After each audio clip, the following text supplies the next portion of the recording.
Hey guys, and welcome back to this channel. In this video, I'll be showing you guys how you can generate a Y2K photo of yourself using AI.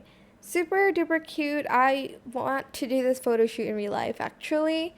But I'm just going to insert this picture and I will put this prompt again in the description box. If I forget about it, just comment on it and I will put it in the comments. And I'll pin it so everybody can see the prompt I use for this Y2K photo shoot. Well, generated photo shoot, I guess.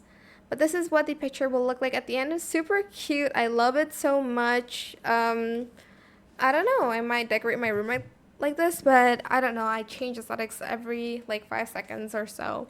But this is it. I hope it was helpful for you guys. Don't forget to like, comment, share, and also subscribe to this channel if you haven't done that already. If you have any more questions about this video, just leave it in the comment section down below. I'll try my best to answer them all for you guys.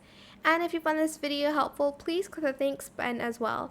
That is it. Thank you so much for watching. Bye.